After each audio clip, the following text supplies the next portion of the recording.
The vibes are great as the San Jose Sharks beat the Bruins Saturday night. Then the Cuda followed it up with a big weekend sweep.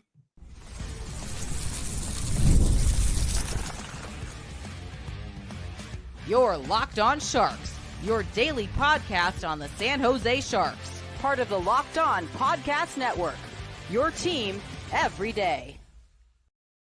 Hello, welcome to Locked On Sharks, the premier hockey podcast covering your favorite team in the Bay Area. My name is JD Young, caretaker at the Reef, also co-host of Locked On NHL. I want to thank you for making Locked On Sharks your first listen. Proudly part of the Locked On Network. We cover your team every day.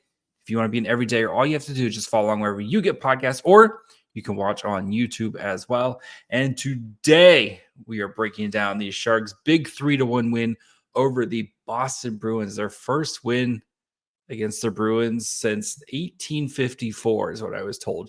It feels like it. So we're going to be discussing that, how this was driven by the children, why the vibes continue to be elite in San Jose, dig into numbers behind that game, plus the San Jose Barracuda, they might be wagons again.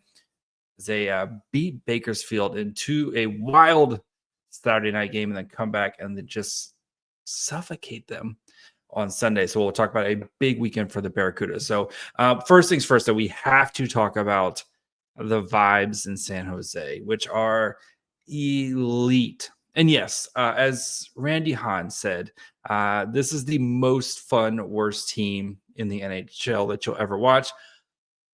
But that's again, the most fun.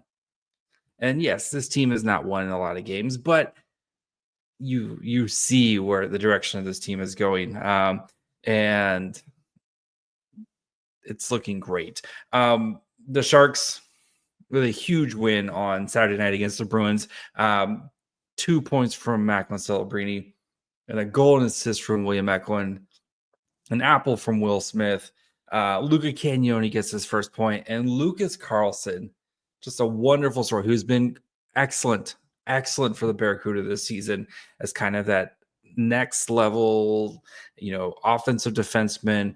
Comes in, scores a goal, gets an assist on the empty netter, where he blocks the shot. Like, great.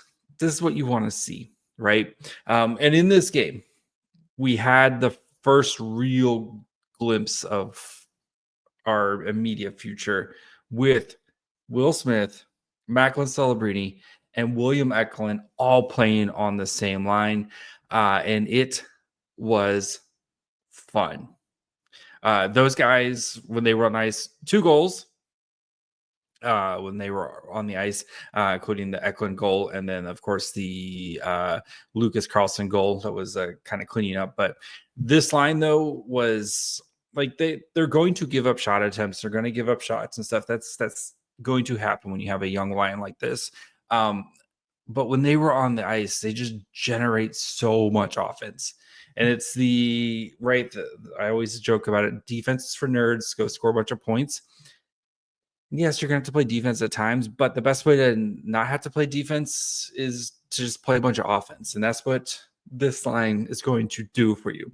And yes, I know the Bruins are poopy, as Ian McLaren from Locked On Bruins said. This is a poopy team, right? And guess what? The Sharks are also a poopy team. But we got a taste of Celebrini, Eklund, and Smith, and those guys showed why they're going to be such a force for the Sharks in the future, right? I mean, we had a goal where the celebration had William Eklund, 22, Luca Cagnoni, 20, Will Smith, 20, Macklin Celebrini, 18.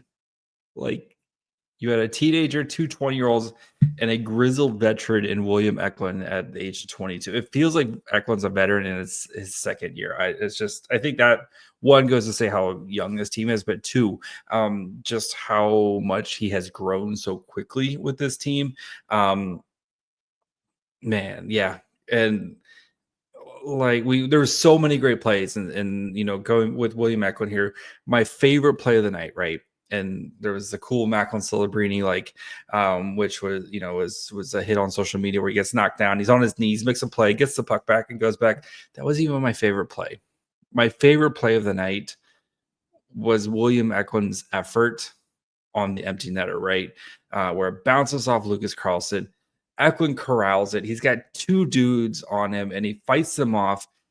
Just gets enough on the puck to get it to Barclay Goodrow. And Goodrow does a good job of corralling it, and then scores the empty netter. That effort, and I talked about it the other day with Eklund, where he's showing why he's going to be a huge piece. And not to be forgotten, we talk about Macklin Celebrini, we talk about Will Smith, but that effort and that, like, why he cares so much and why he's going to be so big. And I know there's people worrying, well, what if he doesn't, what if Mike Grier is not going to resign him or, trade him? How could you, no, Eklund's the first pillar. Eklund is the first pillar. And he's eligible for a contract extension starting on July 1st. Not that I think Mike Grier gives it to him right away, but he's going to get a new contract with the Sharks. It would be crazy for Mike Grier to trade away William Eklund right now. He is. The growth and maturity in Eklund's game is, again, 2 more points. Him and Celebrini now continue to be tied for most points on the team with 52. Just absolutely, you love to see it.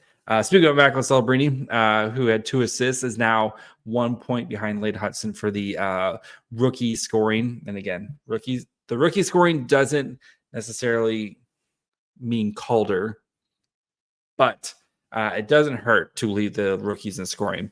Celebrini here, 52 points he's good, man. Again, every game he gives you that little Macklin Celebrini thing in the game, right?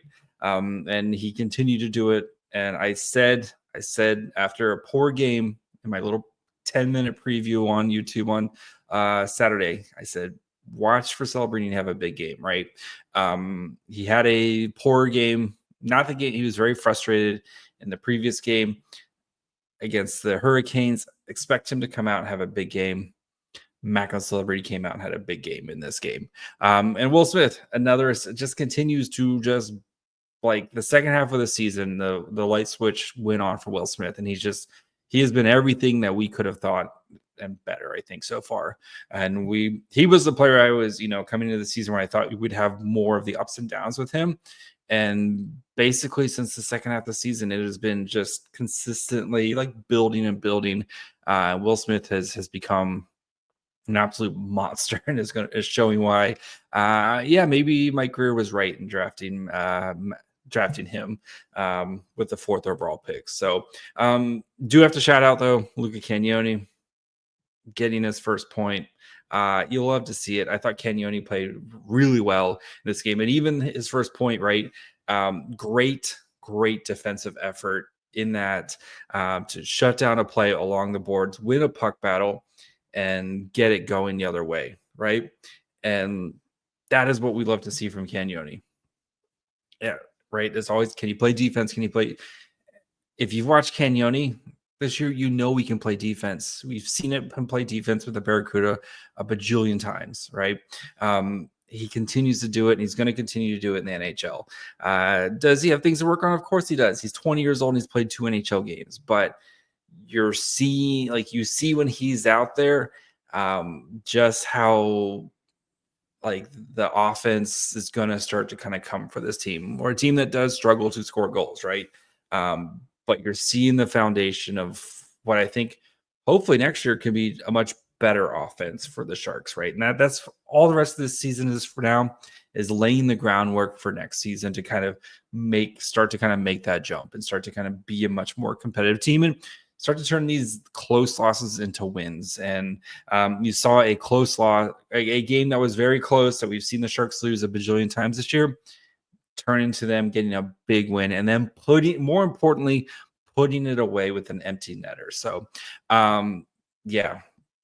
great performance by the Sharks. You love to see it. We're going to break down this game a little bit more, look at the numbers behind this game, look at how, again, the Sharks They were taking Boston's best punches in the third period, but they found a way to put this thing away. We'll look at the lines, all that fun stuff coming up here in just 1 second. Looking for a snack that's both delicious and nutritious? Crack into a good source of protein with Wonderful Pistachios. Wonderful Pistachios is one of the highest protein nuts. Each 1 ounce serving has 6 grams of protein, giving you over 10% of your daily value. Plus, they're packed with fiber and better for you unsaturated fats to keep you feeling fuller longer. Personally, I love the shelled in variety. I just like the kind of cracking the nut open. Just you hear the great sound of it. Just the plain salt ones are my personal favorite, but they have a ton of different flavors. So that way, in case you want to be a little bit more adventurous, or if you don't like the shells, they got no shell variety as well. So plenty of different flavors and no shells. So get cracking and get snacking with the snack that packs a protein punch. Visit wonderfulpistachios.com to learn more. All right, before we dig into the numbers of this game, of course, want to thank you guys for making Locked On Sharks your first listen. If you haven't already, perfect time to subscribe. Plenty of great stuff coming up here at Locked On Sharks. Of course, we have prospect in the playoffs. We're going to be digging into that later, actually probably starting tomorrow, looking at some of the players to watch in the playoffs, some draft eligible players to watch in the playoffs. Plenty of great stuff here coming at Locked On Sharks. So if you haven't subscribed, especially on YouTube, now is the perfect time to do so. Okay, let's dig into the numbers of this game. So Boston very much put the pressure on in the third period at 5-on-5. But credit to the Sharks to kind of take a couple punches there, but find a way to put this game away. So, but overall, very even kind of game between the Sharks and the Bruins here. 51-40 of 5-on-5, 49-40 shot attempts in favor of the Bruins, 55-06 to 44.94 Corsi 4. Actual shots at 5-on-5, 21-14. Sharks did a lot of their damage on the power play when it came to shot attempts. Scoring chances though 21-18 in favor of the Sharks, 10-8 high danger chances in favor of the Sharks, 1.66 to 1.65 expected goals for in favor of the Sharks. So quality versus quantity. The Sharks did a better job of creating better scoring chances, but it was still very even game between these two. But the third period with the Bruins, right, they scored late in the second off a weird Georgiev Desharnais, just not the chemistry there of Georgiev trying to pass it to Desharnais not kind of reading what's going on. I don't know who you want to blame it on. We could do a poll. I'm sure it'd be pretty 50-50 on who you'd want to blame that play on. But anyway, weird play. But other than that, I mean, that was the only blemish on Georgiev. Like, he was outstanding the rest of the night, other than that one play right there. And if he just, instead of kicking at the puck to his left, he kicks it to the right, we're probably talking about a shutout from Desharnais or from Georgiev. But third period though, right? They score, Bruins score late in the second, and then they start to really kind of push, kind of take control of this game. 20-14 shot attempts by the Bruins.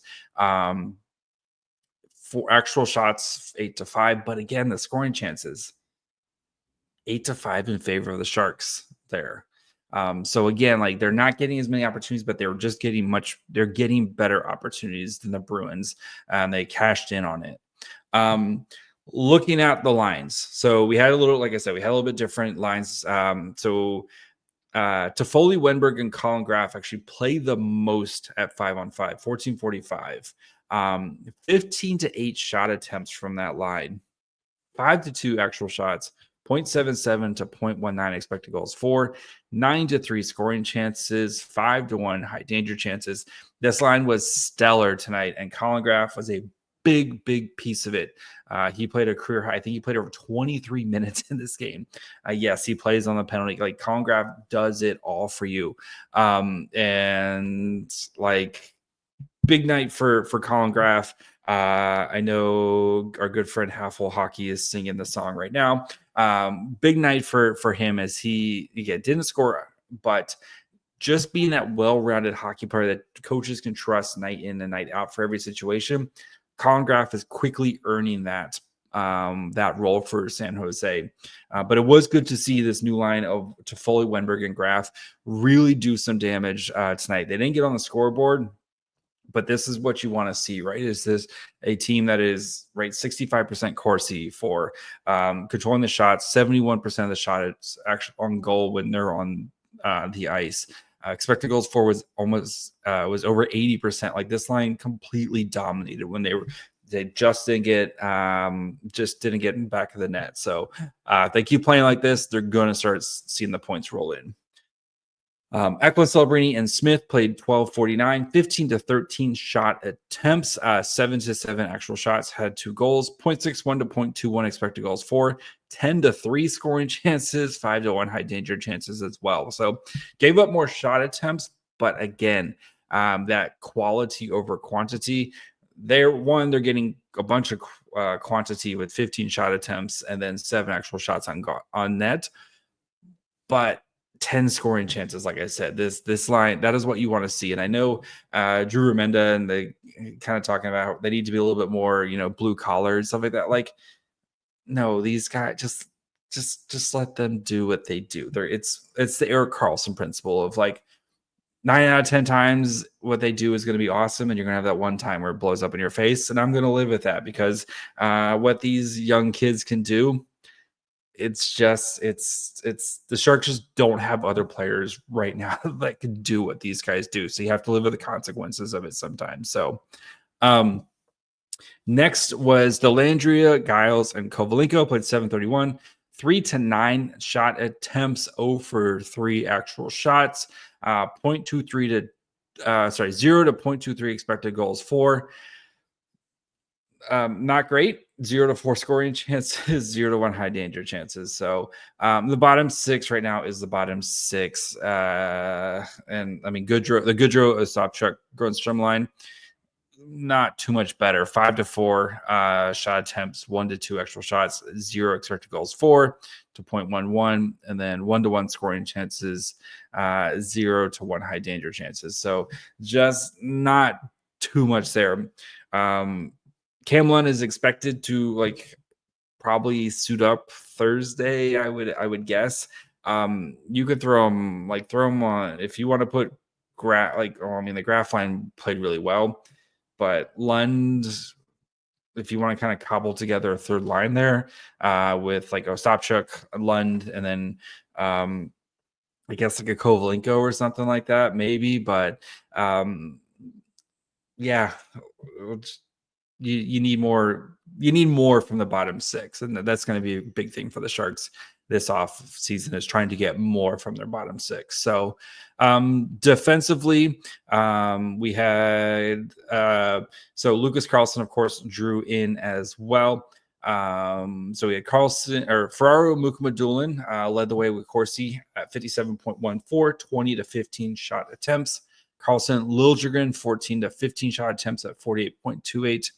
And Desharnais Cagnoni, 3 to 11, 21.43%. Not feeling Desharnais as Cagnoni's partner, but again, let's give it a little bit of time here. So, yeah. As for Georgiev, like I said, he had a really good night. 1 goal allowed on 21 shots.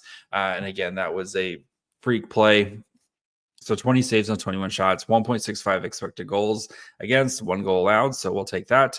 4 of 5 on high danger, 3 of 3 on mid danger, and 11-11 on low danger. So the Sharks, again, doing a good job of keeping things out and keeping things away from Georgiev, which I think is the best way to kind of put Georgiev in a position to succeed by making his life as easy as possible. And he went on to basically say that in the post game but he said that the team made his life really easy that night. So overall, you got to feel really good. And cherry on top, the Blackhawks won on Sunday, so we're back to a 4-point cushion. Sharks do have a game in hand, but still, if you keep it a 4-point cushion, we're going to sweat it out. but it'll be okay. As the Sharks head into the home stretch here of the season, trying to lock up at least the best odds for the draft lottery. So overall, the only way this weekend could get better is if the Barracuda had an epic weekend. And guess what? The Barracuda had an epic weekend. So we're going to talk about that here in just 1 second. Ever check your bank account, wonder where did all my money go between dining out, online shopping, entertainment, or if you're like me and you just have children, it's easy to lose track. That's where Monarch Money comes in, your personal CFO, giving you full visibility and control over your finances. Monarch Money isn't just a budgeting app, it's a complete finance command center. You track all your accounts, investments, and spending in one place so you can stop managing your money and start building wealth. Instead of juggling multiple apps, you can use Monarch to check your finances, track spending, and even plan long-term goals. Managing money with your partner is smoother than ever, too. You can track shared and personal accounts, set goals, and stay on the same page without the stress. Take control of your finances with Monarch Money. Use code LOCKEDONNHL at monarchmoney.com for 50% off your first year. That's monarchmoney.com. Code LOCKEDONNHL for half off your first year. All right, guys, before we finish up and we talk about the Barracuda, of course, want to thank you guys for making Locked On Sharks your first listen. When you're done with this episode, go check out one of the other great shows here at Locked On Network. You have Locked On NHL, where we have a rotating cast of NHL hosts discussing NHL things. Seth from Locked On Wild and I are on every Tuesday. We have a great time talking about the biggest stories, and Monday's always the big news dump day. Big news on Monday. Seth and I got you covered on Tuesday. So, or check out any of the shows here in the Bay Area, right? Locked On A's, Locked On Niners, Locked On Warriors, Locked On Giants. Plenty of great things here at the Locked On Network. We cover your team every day. Your San Jose Barracuda might be a wagon again. 3 straight wins now, with including a massive, massive sweep over the Bakersfield Condors. So the Condors, 8th in the Pacific. And what's so important? So with the AHL playoffs, right, is that the top seven in the Pacific go to the playoffs. As of right now, your Barracuda are 5th. So their win right now jumped them up over Calgary Wranglers. They're 1 point behind Coachella with a game in hand, and then 1 point behind Abbotsford, where they're tied, and they play Abbotsford here in a couple weeks, or here pretty soon. So Barracuda right in the thick of it to potentially be hosting the first playoff. Like, this is we're right in the thick of it here. And the Barracuda are starting to play some of their best hockey since the beginning of the season right now. So Saturday's game, absolutely wild game. The Cuda give up 3 goals in the first 5 minutes. And I was doing double duty, like watching the Cuda game, watching the Sharks, and I was this close. If you're not watching on YouTube, I'm doing the like fingers pinch thing. It's so close. That close to turning the game off, and then the Cuda scored to make it 3-1. And then I was like, well, I'm already committed now. So I watched it. They came back and won 8-6 in an absolutely wild game that included 2 goals in 27 seconds from Daniel Gushin, and Natty Hattie from Andrew Podorowski, who now has, after this weekend, 30 goals. 30 goals is like 10 points ahead of everybody when it comes to the scoring race in the AHL. Again, Andrew Podorowski, the second most important signing the Sharks made this offseason behind Tyler Toffoli. Yes, he was like this team showing right last Wednesday against the Gulls, a Gulls team that has like plays just straight ahead, boring but physical. We're gonna grind you down hockey. That's really kind of given this Barracuda team a tough run this season, right? Every time they play, they're always really close games. Wednesday, shutout. Carrier with a shutout. Saturday, Cuda show, if we need to put up 8, we can put up 8 and win that way. And then they come back on Sunday and they win 6-3 in a game that actually wasn't as close as the 3 goal. Like Bakersfield scored like 2 of their goals or like meh. One was with 5 seconds left with on a power play, like with 5 seconds left. So like throw that one out. That doesn't. And the other one came on basically a little mini 5-on-3 where 2 Barracuda players like ran into each other in the in the Bakersfield zone, and then the rush went the other way. And like the rules, right? They're not going to blow the play dead when the other team is attacking, right? You have to kind of get the puck right. So it's basically a mini 5-on-3, and they were able to score on that. So 2 of the goals are kind of like meh, but this Barracuda team, like the thing that impressed me was when they're finding ways to win. 2, all their best players are playing at their best right now. Andrew Podorowski just every night brings it. Daniel Gushin is absolutely red hot. Bordalo has been like creating offense, and he's been playing center for them right now because they kind of need him to play center. Walker Dewar, who the Sharks of course claimed, and then he passed 2 waivers to go play on the he has been outstanding for them. He had 2 goals tonight, including a shorthanded goal. Congrats to him and his wife, who just had, I assume it's what him and his partner will say, who just had a baby. Lincoln Dewar, just an absolutely A+, 10 out of 10, no notes needed name. But still, he has been a massive addition. And you think about the Barracuda right now, like you're missing Luca Cagnoni, who's the top scoring AHL rookie, at least among defensemen. Lucas Carlson, who's one of the best AHL offensive defensemen.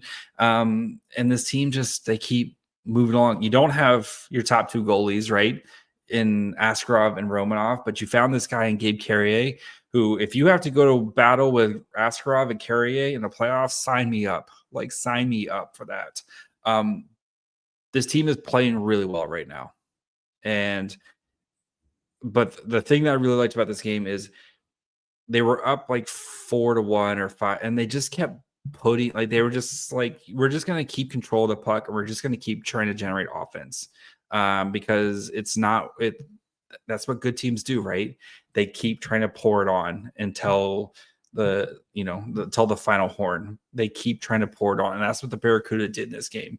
I was really impressed with it. And yeah, they gave up a goal with 5 seconds left on a power play. Who cares? That's just putting lipstick on a pig for the Condors. But I like how they can find different ways to play. I like how they're controlling the puck, and the power play, the best power play in the AHL is not only is it's consistent. They've scored a power play goal in 9 straight games. The PK is really starting to come around. Yes, again, they gave up a penalty power play goal with 5 seconds left, but the PK was absolutely you're seeing it play better. And again, there's reinforcements coming. This team, I think, has a chance to do something really special in the playoffs here. And because of the guys that they have, Jimmy Schultz, who just a rock on the back end. Andrew Podorowski, who's so underrated in the AHL. It's crazy how good he is in the AHL. And I know, right, Sharks fans are gonna, you saw his small time in the NHL, and it wasn't super great, but he is he's amazing, and has had a monster season for the Shark, or for the Barracuda this year, and has been a great influence on guys like Colin Graf. And guess what? He's going to get to do it again next year for the Sharks. So yeah, get back on the bandwagon, guys. The Barracuda, they're making a big push right now, and I'm really excited to see if they can keep this going and continue to build this going into the playoffs, because they're playing some of their best hockey right now. So that's going to be it for me today. Like I said, we'll be back tomorrow. We're probably going to be looking at the CHL playoffs and kind of which look at all the Sharks prospects and which guys you need to watch in the CHL playoffs. So make sure you guys are following along for that. You can follow the show on Twitter, Facebook, and Instagram at Locked On Sharks. Follow me on Twitter and Blue Sky at My Fry Hole. Till tomorrow. Bye, friends.